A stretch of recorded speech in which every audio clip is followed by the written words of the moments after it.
I truly believe that by the end of this video, you will know how to find real peace after secret sin. If you've been carrying guilt, if you've been smiling in front of people while hurting inside, if you've ever wondered, can God still forgive me after what I've done? Then stay with me until the very end. Today's message could completely change the way you see God's mercy. And my prayer is that after this video, you will no longer live under the weight of shame, but under the freedom of God's amazing grace. Let's begin. There is something about secret sin that feels different. When nobody knows what happened, you may think you can simply forget it. But your heart doesn't forget. Your conscience doesn't forget. And God already knows everything. Many people think their biggest problem is the sin itself. But often, the greatest battle begins after the sin. Guilt starts to grow. Shame becomes louder. Prayer suddenly feels difficult. Opening your Bible feels uncomfortable. Little by little, you begin to believe the lie that says, God is disappointed in you. Stay away from him. You've gone too far. But listen carefully. Those words do not come from God.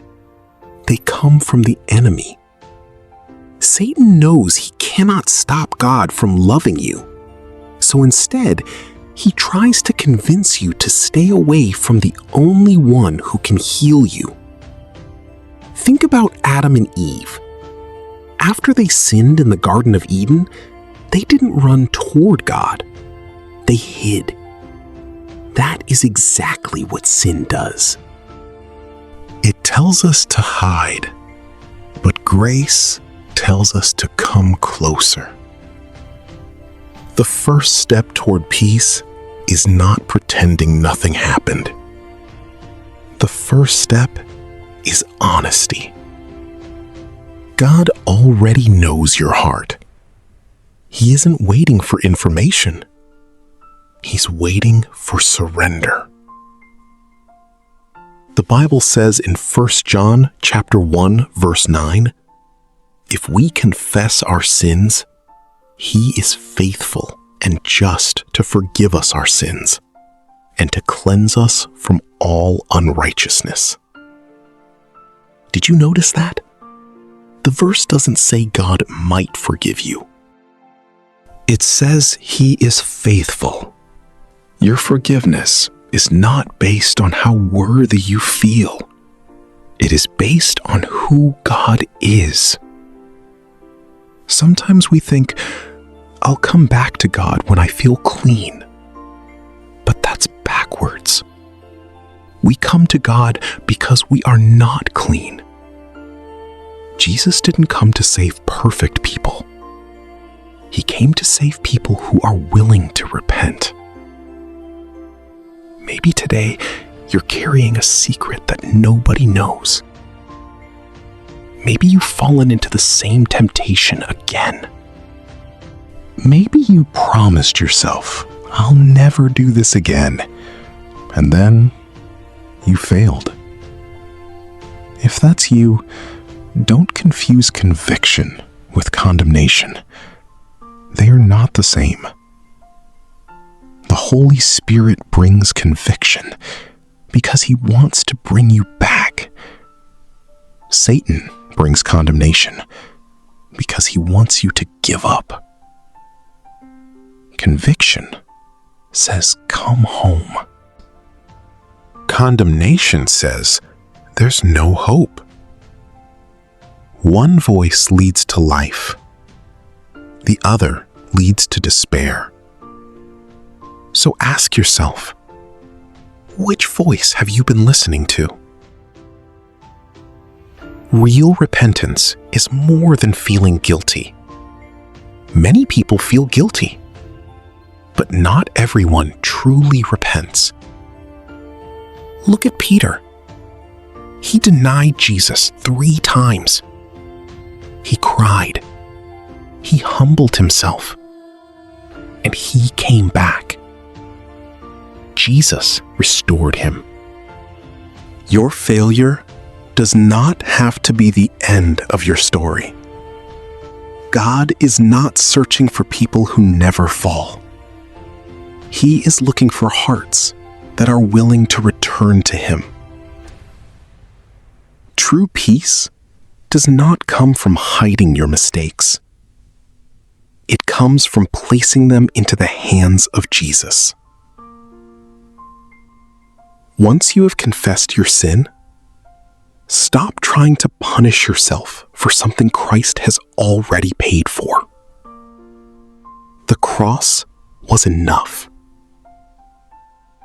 Jesus didn't die for some of your sins.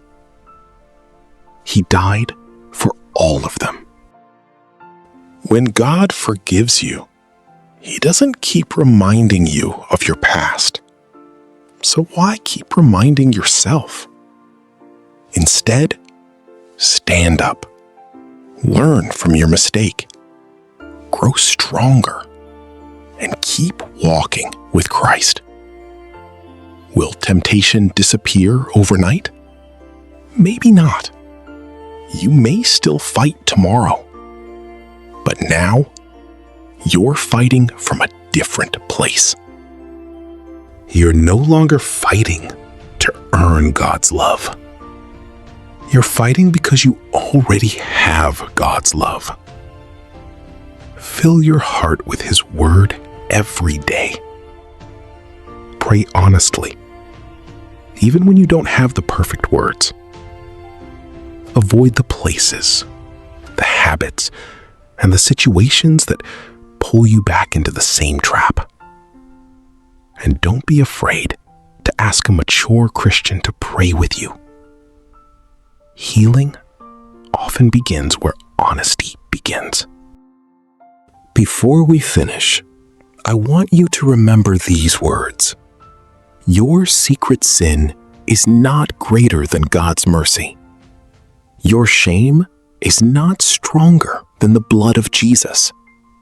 Your past is not more powerful than God's purpose for your life. Jesus is still calling you today, not with anger, not with rejection, but with open arms. He is ready to forgive you. He is ready to restore you. And He is ready to fill your heart with a peace that this world can never give. So don't stay trapped in guilt any longer. Come back to the Father. His grace is greater than your greatest failure. And His peace is waiting for everyone who truly returns to Him.